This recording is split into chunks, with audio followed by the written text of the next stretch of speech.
HBO has released the first 2 episodes of their animated DC series Creature Commandos, which I honestly forgot about since it overlapped with the release of their other show Dune Prophecy, which is an interesting marketing strategy.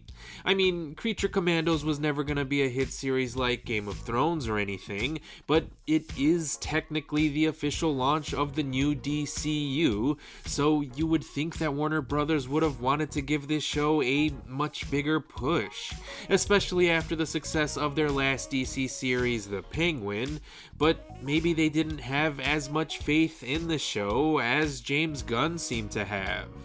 Either way, the story picks up after the events of the Suicide Squad and Peacemaker Season 1, and follows General Rick Flag Sr. as Amanda Waller orders him to lead a Black Ops team of monsters called the Creature Commandos, which is already confusing since it's hard to understand why some elements of the old DCU are still considered canon, while others are not. And I get the sense that Gunn doesn't really care for continuity because he seems to be focused on telling one good story at a time. If a project fits into the new canon, then good, but if a project doesn't fit into the new canon, then it doesn't really matter. Gunn's gonna make the project anyway because that's what the story dictates. And I don't really mind this approach, but I wish Gunn would just admit this outright because what he has been saying does seem to confuse people, myself included. But regardless of the continuity, I thought the first 2 episodes were okay.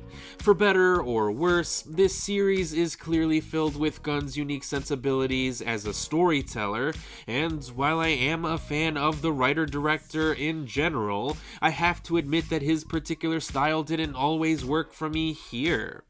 Thankfully, I was intrigued by all of the wild and kooky characters, who were all portrayed by some very talented voice actors.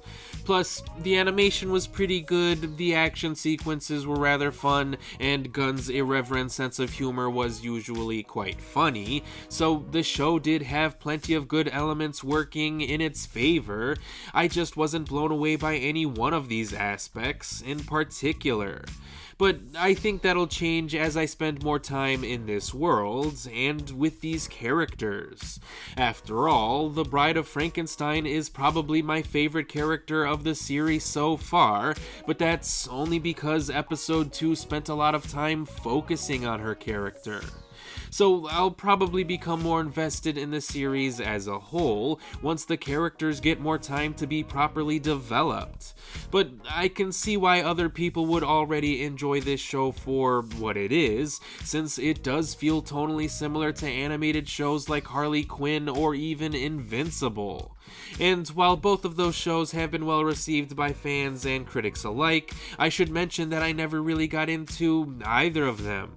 I don't know why, but they just never really resonated with me personally, which makes me think that I would probably feel the same way about Creature Commandos too, but I just happen to be watching it because I'm a fan of James Gunn and I want to see what direction he takes the new DCU in.